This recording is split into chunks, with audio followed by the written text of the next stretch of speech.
Should people be promoted because of the amount of time they've trained? Let's talk about it. Guys, my name is Bill Jones. I'm the head instructor of top-level martial arts in beautiful downtown Cuyahoga Falls. You're watching Professor's Corner. Thanks for watching. I forgot to mention I'm a black belt under Master Pedro Sauer and Tony Rinaldi. With me today, he's back. It's like Mr. Edward Whitney, slightly above novice in all things. yes, sir. It's like black belt tips is back. That's right. So what are we talking about today, sir? You said rank promotions? Yeah, so, probably 3-4 years ago, I think even it might have been during the pandemic, Firas Zahabi was on Joe Rogan. Firas Zahabi's a high-level guy who I think he teaches in Canada right now. But anyway, that's not important. But he said that there's schools out there that promote based on time. Okay. And I have never seen that. So let me be very clear. And I'm going to explain how we do it, how I do it. The Pedro Sauer Association does it. And then kind of go from there, I guess. Okay. But according to him, there's schools where it says, if you need exactly this many classes and you will get this rank, period. So I've never seen that either. I've never seen it. I've been training since 2004. So that's almost 20. That is 20 years. Jesus, am I that old? Yes, it's we 20 are. years of Brazilian Jiu-Jitsu training now, and I've been in martial arts since I was 4. So that's 40 years. And I've never seen that in any martial art ever. I have not either. Including Brazilian Jiu-Jitsu. That's not to say Firas is wrong. I don't know. I just haven't seen that. I haven't had that experience. With that said, in the Pedro Sauer Association, we have minimum time frames. Yes, we do. So what does that mean? That means that, and we have like a weird white belt. So for anybody who doesn't know, in the Pedro Sauer Association, we have a white belt, a minimum of 10 classes and 30 days of training for one stripe. Once you get to 4 stripes on your white belt, we then put blue tape on it, and you earn 4 more stripes. So you earn 8 stripes as a white belt. I think the big key there is minimum. Yes. I can't tell you the last time that someone got a stripe at the minimum time frame. In fact, most of the time, you guys are coming up to me and you're like, hey, so-and-so's been training for like 6 months. He's only got 1 stripe on his belt. He's wondering what he's got to do. He's actually doing really good. I know one kid who got promoted fast, and he is the outlier. Yeah, and he deserves it. Yeah, every bit of it. Yes. Like, we have one guy, he got promoted. He's a brown belt now. It took him 3.5 years to get brown belt. And at that time, the only people really in the state of Ohio that were giving him problems were Dante Leon, Brad Schneider, Max Hansen, and Emil Fisher. Yeah. So, by the way, if you don't know who those people are, look them up.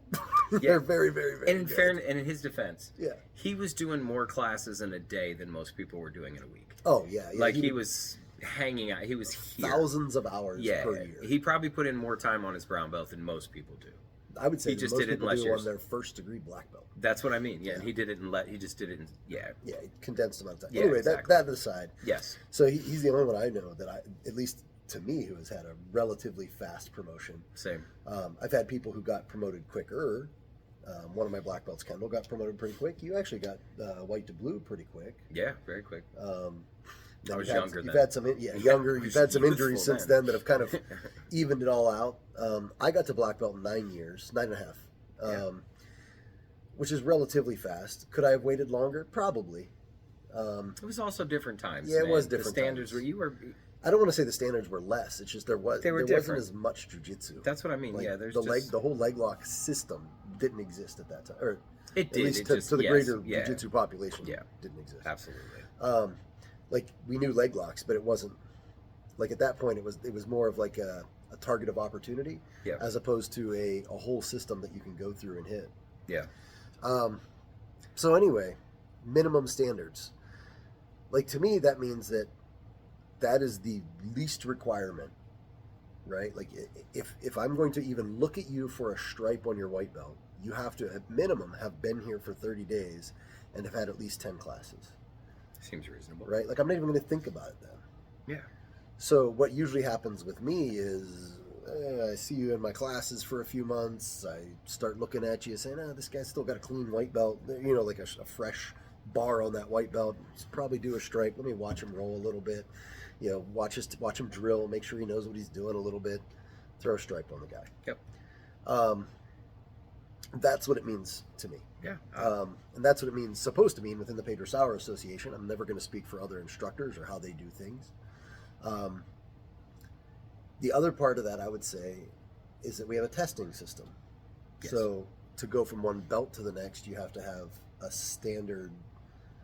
What's the right way to say it? Because it's not always a standard set of moves. I was gonna say at the lower levels, Yeah. it's a standard set of moves. But Yeah. then once you're like going to purple belt, it's Yeah. be a competent purple belt. Show me your game. White to show blue, you have to demonstrate 30 specific techniques, and then rolling as well. Like that's the thing is like through all this, it's probably been a year and a half, maybe 2 years, depending on how long your own skill level, your own ability to train. And then so I can see this person rolls competently and knows how to handle themselves, understands the basics, and then you have to show me the basic 30 moves. And the main reason for that is Pedro Sauer's jiu-jitsu is very technical. And what does that mean? It means it's detail oriented, that the little details matter. Because you'll see that people get like from white belt to black belt, and I'm not dissing anybody who does competition because this isn't always true, but you'll see some people like will have one or two moves that they're really good at, but not like a broad spectrum, and they're not even that good at like understanding them. Yeah, they just know that they can hit them if they do this, and just hammered it into a fine weapon. Yeah, and obviously they're not going to get to black belt that way, but you can have guys who don't know jiu-jitsu that well come in and win white belt competitions and even blue belt competitions just because they're a solid wrestler. They wrestled. They've been on the mats since they were 4 years old. They just happen to be now 22 coming in. They can take people down and hold them and pin them, and muddle their way past the guard. Yeah. But that doesn't mean that they're technical or understand it. And that that's probably not going to get you to the highest levels of jiu-jitsu. I'm going to pause and turn this jet engine off. It'll kick off here in a second. I was going to say, if not, we're just going to fly with the engines on. Yeah. You guys might not even hear it. You're probably like, well, jet engine. What's It's very cold here today, so it's probably going to stay on, honestly.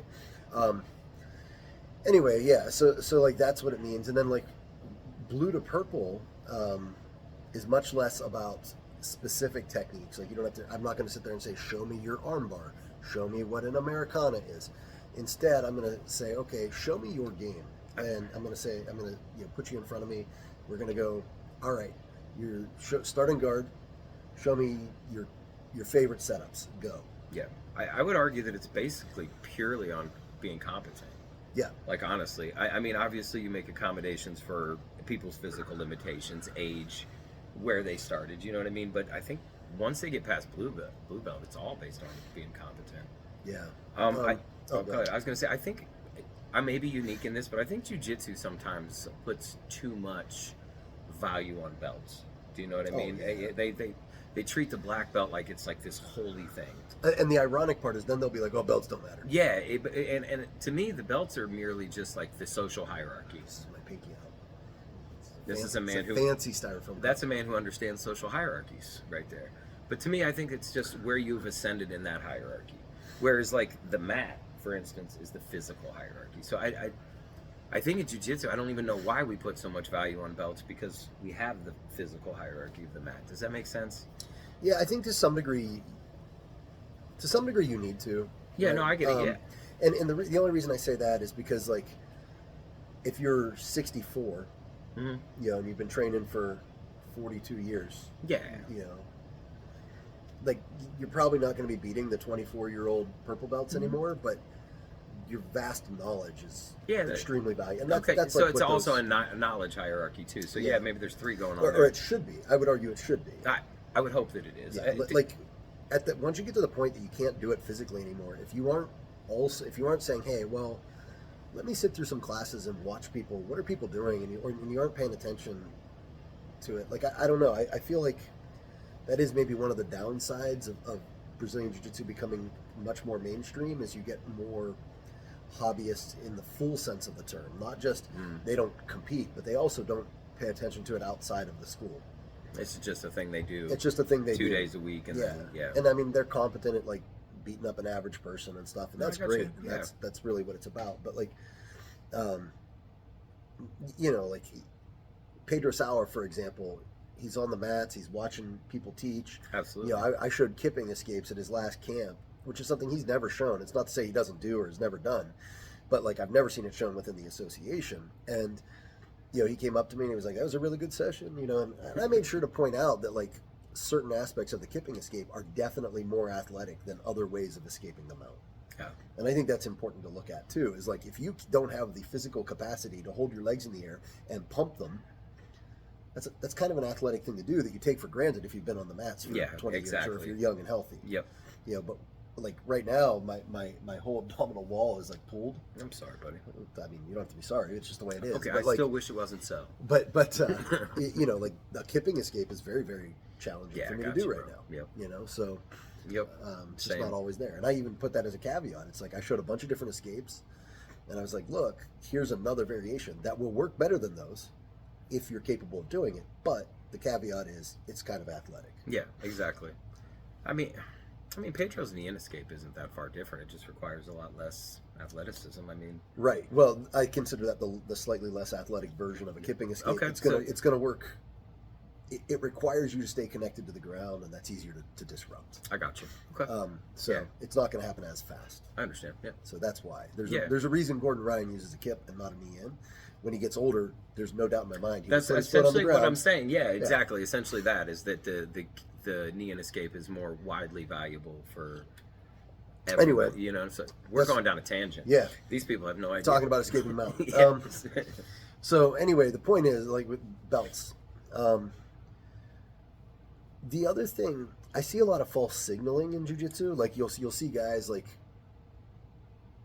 and this goes to like the ranking. Some of those guys will be like, oh, you shouldn't have any standards, any of this. None of that should matter.